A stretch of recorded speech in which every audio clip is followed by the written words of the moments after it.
Bienvenue à ce nouvel épisode de Du Neuf et des Retours. On est le 19, je pense que ça ressemble à ça, 19, ça, 19, 18, on est le 18, 18, 18 octobre 2024. Quand même pas mal de stock qu'on a reçu cette semaine. Il y a des grosses réceptions ces temps-ci, hein. On voit que le temps des fêtes approche à grands pas. On se dirige vers la fin octobre tranquillement. Donc, à moins de un petit peu plus que 2 mois de Noël. Donc, ça arrive très très vite. Alors, qu'est-ce qu'on a comme nouveauté cette semaine? Comme j'ai dit, il y en a beaucoup. On a ici Salem 16. J'ai oublié d'allumer ma petite lumière, ça va aider parce qu'il y a plein de reflets de soleil. Ça devrait être pas pire.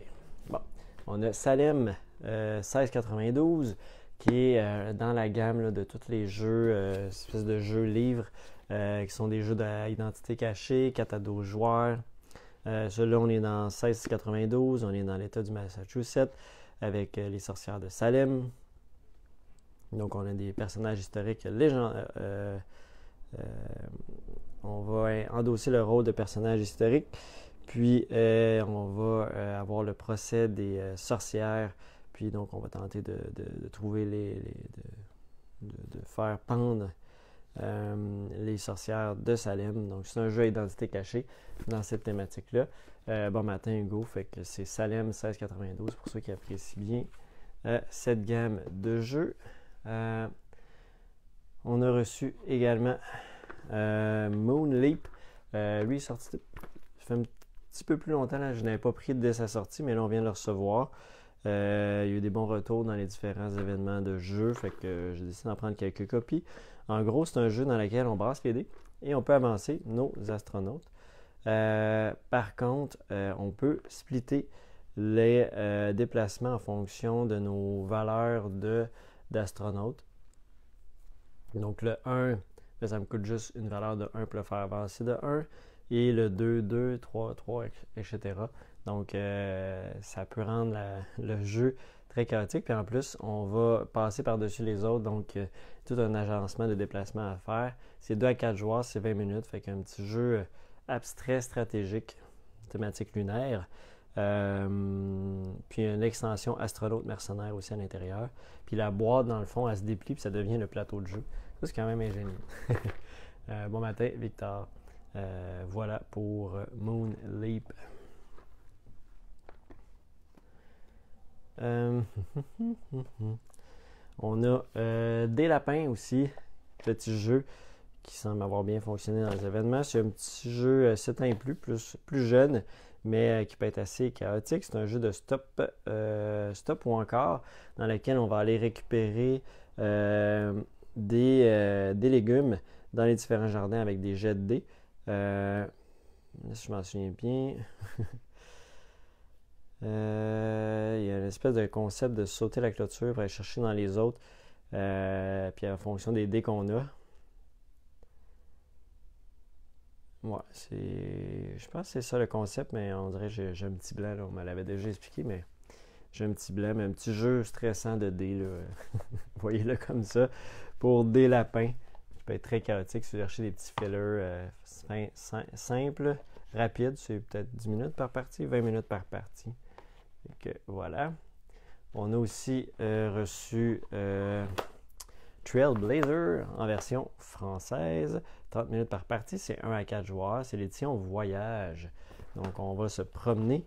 On a un beau sac comme ça ici, fait pour se promener en voyage. Ça reste un jeu de tuiles quand même. Il faut avoir de la place quand on est dans la randonnée. Mais malgré tout, c'est parfait pour se promener un peu partout. Il y a un mode animaux et le mode solo épique à l'intérieur. C'est un jeu de pose de tuiles dans lequel on va faire des espèces de trajets pour relier différents endroits à d'autres endroits, si je ne me trompe pas. Je ne peux pas l'expliquer plus que ça, celui-là. Je ne l'ai pas regardé en détail, malheureusement, puis il n'explique pas plus que ça. Malheureusement, le jeu à l'arrière de la boîte, c'est un peu dommage. Créer vos propres sentiers en explorant la nature, mais c'est pas mal tout ce qu'ils disent. C'est Trailblazer, mais un petit plus pour le format voyage. On a l'extension Expédition Corruption mécanique en version française. On n'aura pas la version Ironclad. Ironclad est juste sorti en anglais. Fait que si vous avez le jeu en français, ben, vous n'avez pas la version Ironclad. Celle-là, elle ajoute dans le fond des nouveaux éléments. Prise de risque, de danger, des bonus secrets. Il y a des nouveaux mechas corrompus qui errent, fait qu'il y a des mechas qui vont se promener un peu partout. Il y a aussi 2 nouveaux mechas, 4 nouvelles paires de personnages et compagnons, avec des nouveaux personnages et compagnons, matériel nécessaire pour introduire un 6e joueur, puis la corruption mécanique qui accélère également le déroulement du jeu lors des premiers tours en donnant à chaque joueur des ressources de départ. C'est vrai que ça peut être un petit peu lent comme départ expédition, donc ça ajoute ça. Puis un ouvrier héros pouvant remplacer n'importe quel autre type. Fait que, petite variante de plus pour corruption, pour expédition. On a reçu aussi, je vais aller avec ça ici, Corridor version Pac-Man. Donc Corridor, c'est le fameux jeu abstrait dans lequel on doit se rendre d'un bout à l'autre. Celle-là ici, choisissez d'incarner Pac-Man ou l'un des 4 fantômes. 2 modes de jeu sont disponibles. Corridor classique, pour lequel vous devez relever le défi du labyrinthe en une variante qui vous permettra de retrouver les sensations du célèbre jeu vidéo. Fait que c'est soit on va vraiment jouer classiquement de la même façon que d'habitude, ou avec les fantômes qui vont se promener un peu partout, puis Pac-Man qui essaye de les manger. Fait que très, très intéressant comme concept. Donc pour les fans de Pac-Man et de jeux abstraits, donc Corridor, que vous allez avoir ici. C'est voilà, Corridor Pac-Man en version française. On a également ici, pour les amateurs de chats, Kyoto no Neko en version française. C'est un jeu dans lequel on va vivre la vie de chat. On va se balader un peu partout. On va développer nos compétences pour être capable de sauter par-dessus des plus grandes barrières, d'aller dans différents endroits, se promener un petit peu partout. Faites évoluer votre jeu avec des nouveaux scénarios aussi, des chatons qu'on choisit. Il y a des médailles, des missions pour gagner des médailles. Puis il y a plein d'éléments de jeu comme ça qui se rajoutent. Fait que c'est ça. On incarne un chaton qui va grandir tout en découvrant son environnement. Puis faites-vous des amis, chassez, grimpez, esquivez les dangers. Fait qu'on on incarne vraiment la vie d'un chat, d'un chaton. Et après ça, on devient un chat, j'imagine. On doit vieillir. 2 à 4 joueurs, 35 minutes par partie. Donc très cute. Voilà pour Kyoto no Neko. Bon matin, Michael. C'est pas une nouveauté, mais c'est un retour assez imposant. C'est Too Many Bones en version française, qui est de retour en stock limité. Pour ce retour, on a 5 copies, donc ça devrait repartir assez rapidement. Si vous êtes amateur, si vous voulez mettre la main sur un excellent jeu dans le fond, c'est un jeu à scénario, mais rejouable, où vous allez, dans le fond, avec vos personnages, faire des combats. C'est du Chip Theory Games. Faire des combats sur une espèce de plateau avec vos points de vie. Vous allez développer les habilités de votre tech tree de chacun de vos personnages. Et en lançant des dés, vous allez accumuler des bons. C'est des échecs de dés qui vont permettre de débloquer des super pouvoirs. Fait que même les échecs sont intéressants. Et puis, c'est un jeu épique avec beaucoup de lecture, beaucoup de règles. Fait que version française, ça peut être très utile pour bien comprendre le fonctionnement du jeu.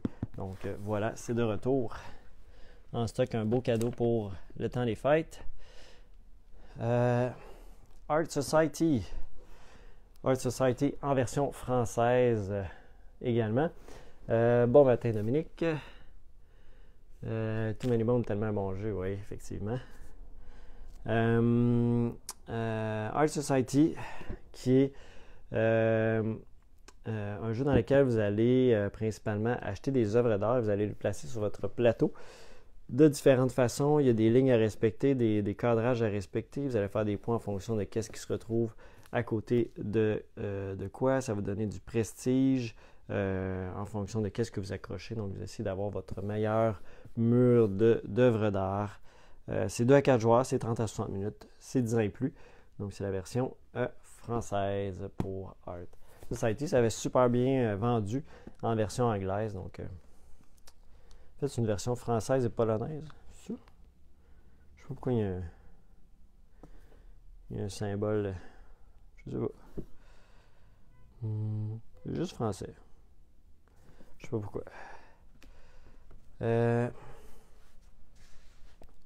On a aussi une nouvelle extension standalone, si je ne me trompe pas. Habituellement, elles sont toutes standalone, ces grosses boîtes-là. Ouais, exact. Pour Nemesis. Pour Eon Zen Les Parias. Donc, nouvelle boîte en version française, standalone, comme j'ai mentionné, avec des nouvelles expéditions scénarisées qui s'appuient sur l'histoire existante des Hanzen.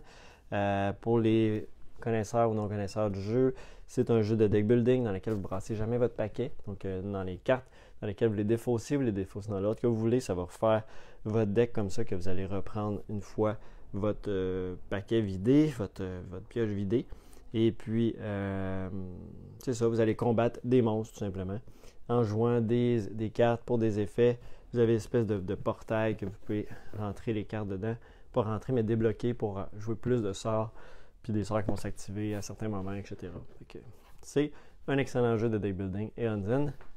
Les Parias en version française. On continue avec le soleil dans le visage. Français et polonais, il y a les 2 livrets. Ok, ben c'est ça. C'est juste qu'en arrière de la boîte, c'est pas indiqué.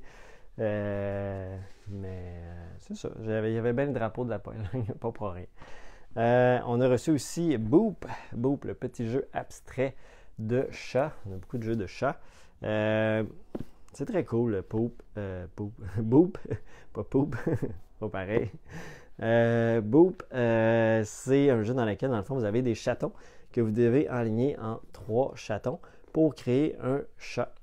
Le but, c'est d'avoir 3 chats sur le plateau et à chaque fois que vous placez un chaton, mais ça déplace les autres chatons d'une case. S'ils tombent en dehors du lit, ben, ils sont tombés. Il va falloir qu'ils reviennent en les replaçant sur le jeu, sur le lit. Et les petits chatons ne peuvent pas déplacer les chats.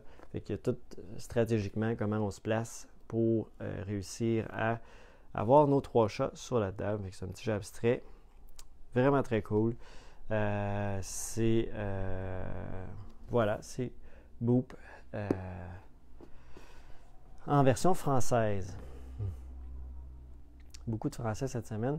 On a un retour aussi de Rebelle Princesse, qui est un jeu très populaire du moment, de jeu de pli, mais dans lequel on veut se débarrasser des princes, des grands princes, des grenouilles, etc. Puis, on va avoir... c'est ça, on ne veut pas trouver le prince charmant. Donc, c'est un peu le concept de ce jeu de cartes-là. Je ne l'ai pas essayé pour ma part, là, mais j'ai mon employé Guillaume qui m'a dit que c'était dans ses jeux préférés de l'année. Fait que, à voir, il m'a dit qu'il... si vous venez en fin de semaine, samedi en tout cas, il va vous en parler. Takenoko Color, c'est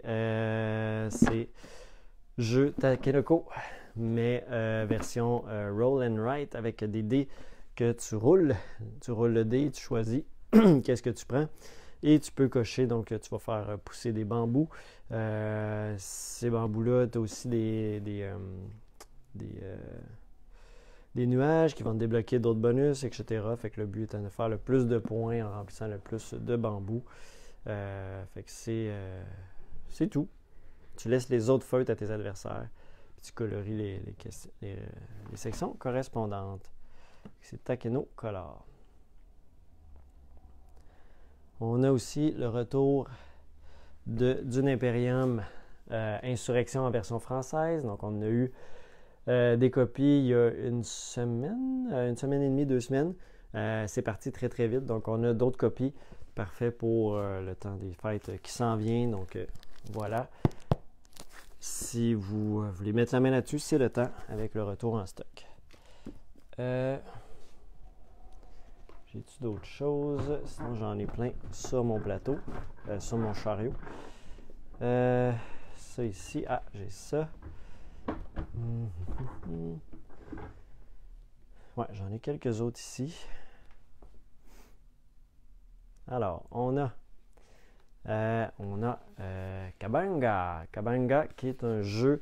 C'est pas un nouveau jeu en soi, là, c'est la nouvelle version, mais c'est un jeu qui existait déjà. C'est un jeu de 3 à 6 joueurs, jeu de cartes, dans lequel, dans le fond, on va devoir choisir une rangée où on va devoir jouer une carte. Toutes les cartes qui sont compris entre les cartes peuvent être jouées par les autres joueurs en disant Kabanga. Puis le but, c'est de se débarrasser de ces cartes. Il faut avoir le moins de points négatifs, donc le moins de cartes qui te restent en main, avec les petits symboles de points dessus. Fait que c'est le concept de Kabanga, tout simplement. Réussir à finir avec le moins de points possible. On a le retour, ça j'en ai peut-être mentionné, de Palm Laboratory, qui est parti très très vite. J'avais beaucoup de copies. Donc, petit jeu solo. Palm Island, si vous avez aimé ça, ça va être un peu dans le même concept de cartes qu'on joue dans un jeu de cartes qu'on joue dans sa main. On n'a pas besoin de table, c'est rare. Parfait pour voyager. Donc, il y a un système de mission maintenant aussi avec celui-là. Fait que voilà. Bon matin, Richard. Ensuite de ça, on a juste mentionné qu'on a le Seigneur des Anneaux, Lord of the Rings Duel for the Middle Earth en version anglaise. Il ne restait plus de français chez le fournisseur. Donc, on a rajouté des versions anglaises. On a recommandé des versions anglaises. Puis, voilà, tout simplement. Et le texte, le jeu ne contient pas de texte, sauf le livret de règles que vous pouvez trouver en français. Donc, c'est assez facile à se procurer cette version-là si vous ne voulez pas attendre le retour du français. C'est au même prix, donc il n'y a pas de différence. On a Rivage. Rivage, qui est un jeu de Flip and Write, c'est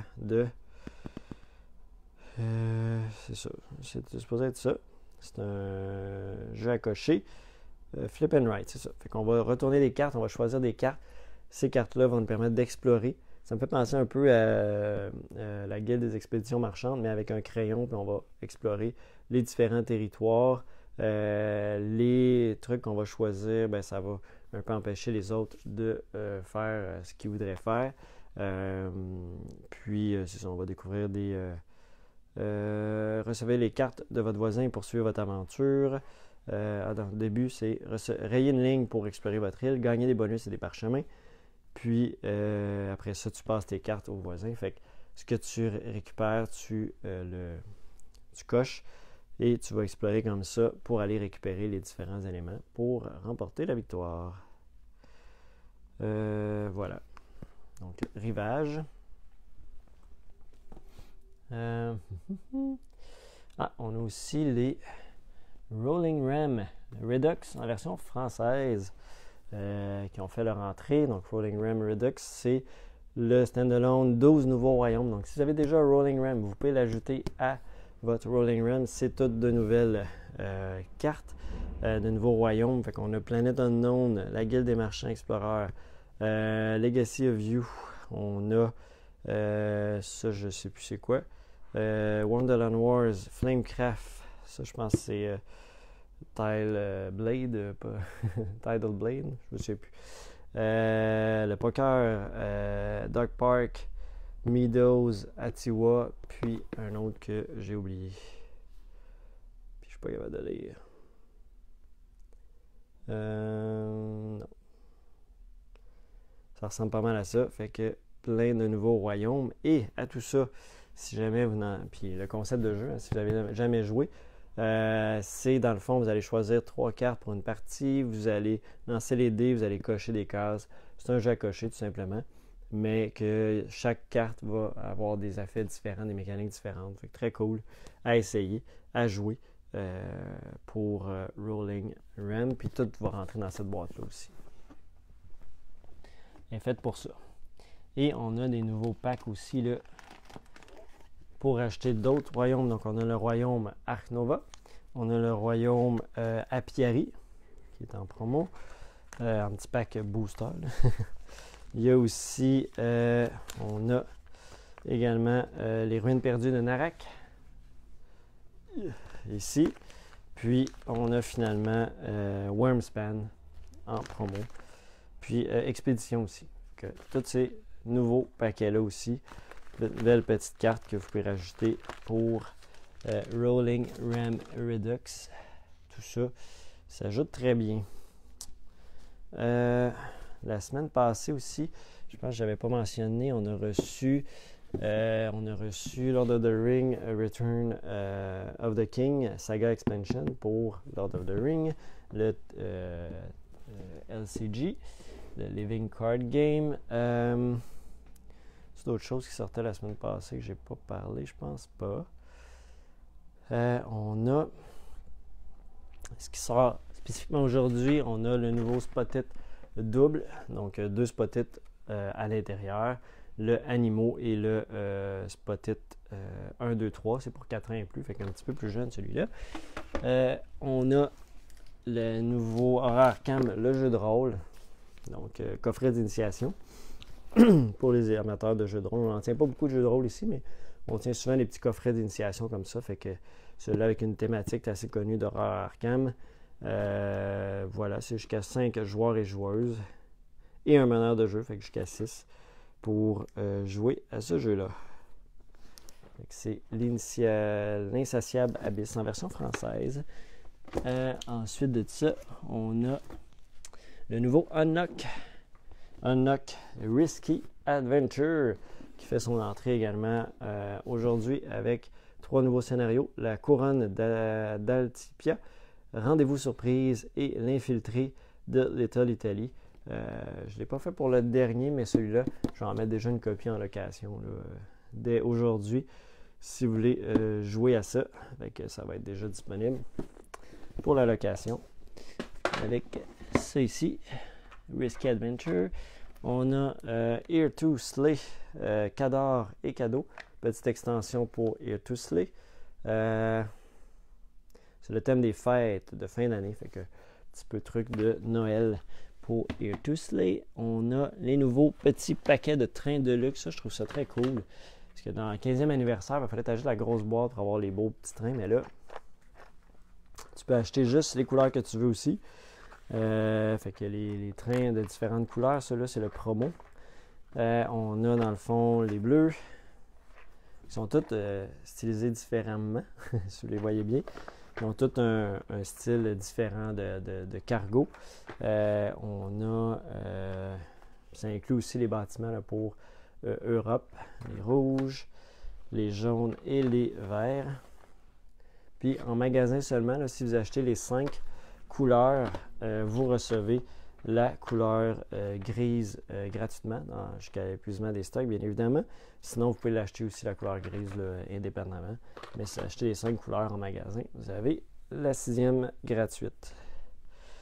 On a Casting Shadows aussi, l'extension Tempête de glace qui fait son entrée.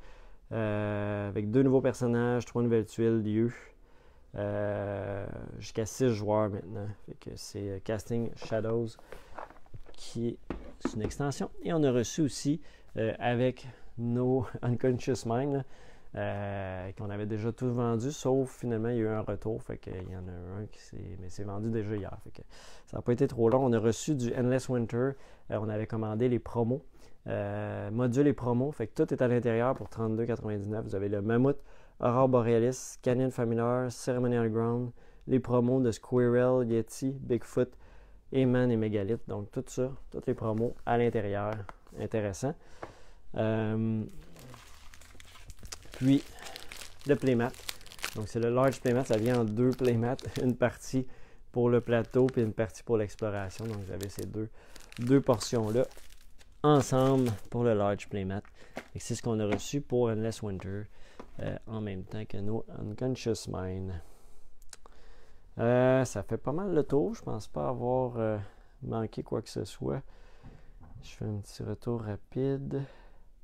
On a reçu aussi pour les plus jeunes le jeu Dragon Deck de Jayco, un petit jeu de cartes thématique de dragon. On a reçu aussi, c'est vrai, Pampero Nature en anglais. Je ne sais pas, on l'a mis où. Je ne l'ai pas trouvé. Fait que Pampero Nature, l'extension en anglais pour Pampero. On a reçu Petite Sorcière, un petit jeu pour enfants, thématique de sorcière. Je pense que je l'ai ici. Petite Sorcière, voilà. Petite Sorcière, qui est un jeu...